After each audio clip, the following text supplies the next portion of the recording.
আসসালামু আলাইকুম ফ্রেন্ড, তোমরা সবাই কেমন আছো? আমি অনেক ভালো আছি তোমাদের সকলের দোয়া ও আশীর্বাদে আর ভালোবাসায়। তো আজকের ভিডিওটা একটু অন্যরকম হবে, কারণ আজকের ভিডিওটা আমার কাছে একটা স্পেশাল ভিডিও হয়ে থেকে যাবে। আর হ্যাঁ, ভিডিওটা আমি একটু ডেট করে গেছি। আজকের দিনটা আমার কাছে একটা স্পেশাল দিন হয়ে থেকে যাবে।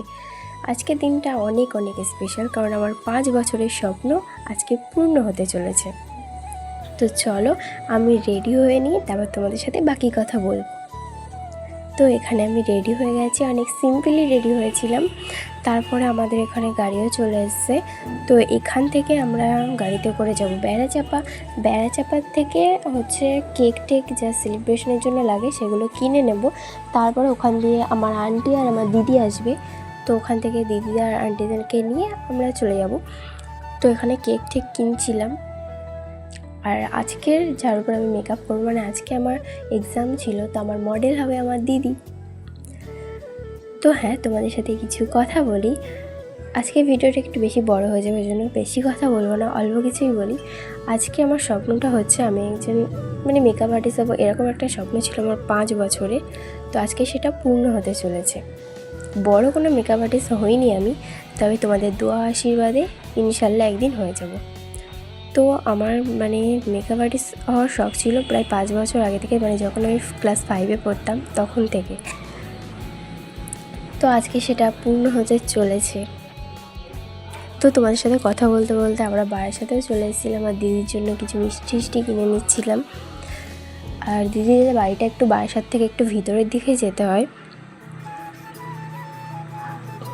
তো তারপরে এখানে দেখো, এখানে আমার আম্মু, ভাই, আমার দিদি এসেছিলো, আর আন্টি এসেছিলো, আর আমি এসেছিলাম। তো তারপরে এখানে সবাই গল্প করছিল। এখানে সবাই বলছিল আমার আম্মু আমাকে অনেক হেল্প করেছে, আম্মুর জন্য আজকে আমি এই জায়গায় আসতে পেরেছি। হ্যাঁ, এটা সত্যি, আম্মু আমাকে অনেক হেল্প করেছে, আম্মুর জন্য আমি আজকে এই জায়গায় আসতে পেরেছি। আর এখানে দেখো দিদি, এবার আমি দিদিকে মেকআপ করার জন্য বসিয়ে দিয়েছি। তো এখানে আমি আই মেকআপ করছিলাম, তারপর এখানে হেয়ার স্টাইলটা করছিলাম। এখানে আমার মডেল রেডি, তো এটাই ফাইনাল লুক। তো এখানে ফটোশ্যুট হচ্ছিলো, আর আমি দেখছিলাম আর ভাবছিলাম সত্যি আমি পেরেছি আজকে। আমি কোনোদিনই ভাবিনি যে এরকম সুন্দর একটা সাজাতে পারবো। প্রফেশনাল হয়নি তো কী হয়েছে, একদিন ইনশাল্লাহ হয়ে যাবে। তো এই সেই স্পেশাল মোমেন্ট, আমার স্বপ্ন, আমার বহু বছরের স্বপ্ন আজকে পূরণ হতে চলেছে। 5 বছরে এতটা পথ অতিক্রম করে এই স্বপ্নটা আমার এসছে, অনেক কষ্ট করে। আমার আম্মুর অনেক কষ্ট আছে এটার পেছনে, আমার অনেক কষ্ট আছে। তো আমি অনেক ইমোশনাল ছিলাম, অনেক নার্ভাস ছিলাম, আর আমার কাছে তখনও পর্যন্ত স্বপ্ন লাগছিল। আর এটা হলো একটা বেস্ট মোমেন্ট। আমি দিদিকে ফার্স্ট টাইম কাউকে প্রপোজ করলাম। দিদি, তুমি যদি আমার ভিডিওটা দেখে থাকো, একটা কথা বলি, তোমাকে অনেক অনেক থ্যাংক ইউ। কারণ আমি তখন সার্টিফিকেট দেওয়ার সময় আমি অনেক ইমোশনাল হয়ে গেছিলাম, আমি কিছু কথা বলতে পারিনি। তো এখন কিছু কথা বলছি। ফার্স্ট দিন যখন তোমার সাথে আমার দেখা হয়, আমি ভেবেছিলাম, আমি অনেক চুপচাপ ছিলাম। দিদি আমাকে বলে এত চুপচাপ থাকলে হবে না, একটু কথা বলতে হবে। তারপরে দিদির সাথে আস্তে আস্তে আমার ফ্রেন্ডশিপ হয়ে যায়। তো তারপর থেকে আমি আস্তে আস্তে দিদির কাছে ক্লাস করতে থাকি। আমার অনেক ভালো লাগে দিদিকে, দিদি অনেক কিউট। কিন্তু তারপরে আমি দিদির কাছে 2 দিন বকা খেয়েছিলাম। একদিন হলো মেকআপের ক্লাসে, আর একদিন হলো নেলের ক্লাসে। দিদি যদি আমাকে সেদিন না বকতো, তাহলে মনে হয় আজকে আমি এই জায়গাটা আসতে পারতাম না। দিদি, তোমাকে অনেক অনেক থ্যাংক ইউ। তুমি আমার কাছে একটা টিচার, আবার দিদি, আবার ফ্রেন্ড। তোমাকে অনেক মিস করবো, অনেক অনেক মিস করবো। তো এখানে সবাই কেক কাটছিলাম, এখানে সেলিব্রেশন হচ্ছিল কেক। তারপরে এখানে দিদি আমার মায়ের সম্বন্ধে কিছু বলছিল। মা এত কষ্ট করেছে না, আজকে ভালো সাজিয়েছে, খুব ভালো সাজিয়েছে, কিন্তু মায়ের যে বাজে। তারপর এখানে কেক কেটে সবাইকে দিচ্ছিল। আর এই দিদিগুলোর সাথে আমি ক্লাস করেছি, এই দিদিগুলো অনেক ভালো, কি বলবো, অনেক আড্ডা মেরেছি আমরা। ক্লাসের থেকে বেশি আমরা মজা করেছি, আড্ডা মেরেছি। তারপর এখানে আমি একটু কাওতালি করছিলাম স্প্রেটা নিয়ে, এখানে একটু ঢং করছিলাম এটা।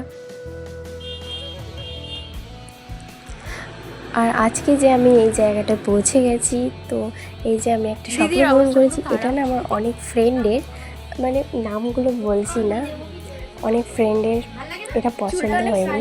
তারা অনেক মানে আফসোস করছে যে কেন এটা হলো, তারা চাইছে যে আমি এসব না করি।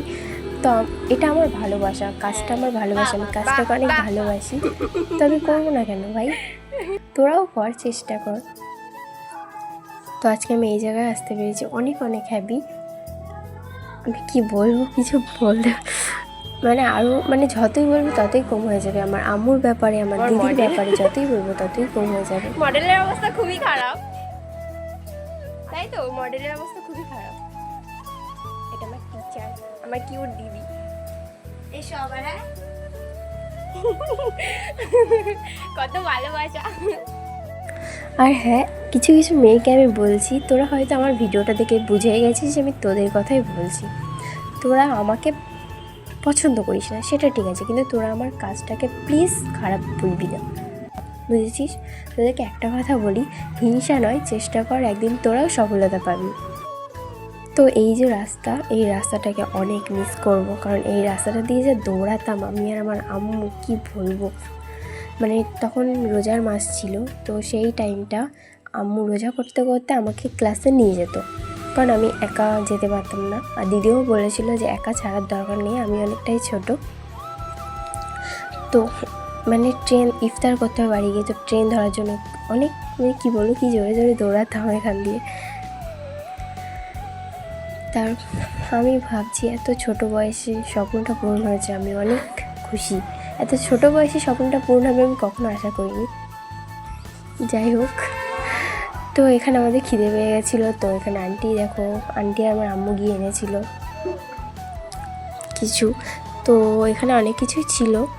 আর এটা কিন্তু ধোসা ছিল, তোমরা অন্য কিছু ভেবো না। আজকে তোমাদের সাথে অনেক কথাই বলে ফেলেছি। আর এই খাবারগুলো না অনেক টেস্টি ছিল। আর এখানে আমি বলছিলাম যে আন্টি আর আমার আম্মু মিলে খেয়েছে, আমাদেরকে দেয়নি। আর এটা আসল কথা না, আসল কথা হচ্ছে আমাদেরকে দিয়েছিল, একটু ঢং করছিলাম। আর যখন আমি ওখান থেকে চলে আসছিলাম অনেকটা মন খারাপ লাগছিল, দিদিদেরকে যখন টাটা করে চলে আসছিলাম তখন মনে হচ্ছিলো কিছু একটা ফেলে রেখে যাচ্ছি, মানে এতটা কষ্ট লাগছিল। প্রায় 1 বছর হতে যায়, মানে আমি ফার্স্ট ক্লাসে জয়েন করেছিলাম 21শে ফেব্রুয়ারি, আমার মাধ্যমিক এক্সামের পরে। এই জায়গাটা আসতে আমার অনেক মানে বাধা পেরোতে হয়েছে। আমার আব্বু তো রাজি ছিল না, আমার আম্মুর জন্যই সবটা সম্ভব হয়েছে, আর এবং দিদির জন্য। তো আমি যতই বলবো ততই কম হয়ে যাবে। তো এখানে দেখো, 2 বেস্ট ফ্রেন্ড যখন এক জায়গায় হয় তখন যেটা হয়, আমরা গল্প করতে করতে আড্ডা দিতে দিতে চলে আসলো। এবার আন্টিরা চলে যাবে, আন্টি আর দিদি, ওনাদেরকে বেড়া চাপাই নামিয়ে দিয়ে আমরা এবার যাবো বাড়ি। এত ছোট বয়সে এত বড় একটা স্বপ্ন পূরণ করতে পেরেছি, নিজেকে অনেক লাকি লাগছে। এর পেছনে আমার দিদি এবং আমার আম্মুর অনেক হেল্প আছে, তো তোমাদের দুজনকে অনেক অনেক থ্যাংক ইউ। ওই যে গাড়ির মধ্যে আমি আছি, আমার মনটা খারাপ লাগছিল ভীষণ, আর আমি অনেক টায়ার্ড ছিলাম। তো দেখো পাটা কোথায় তুলে দিয়ে কীভাবে শুয়ে আছি গাড়ির মধ্যে। তো তারপরে এখানে আমি ঘুমিয়ে পড়েছি। আরে না না, ক্যামেরা অন করে একটু ঢং করছিলাম। তোমাদের সাথে বকবক করতে করতে আমি বাড়িয়ে চলে আসলাম। আজকের দিনটা আমার কাছে অনেক স্পেশাল হয়ে থেকে যাবে, আজকের ভিডিওটা আমার কাছে অনেক স্পেশাল হয়ে থেকে যাবে। তো আজকের জন্য আল্লাহ হাফেজ, দেখা হবে নেক্সট কোনো ভিডিওতে।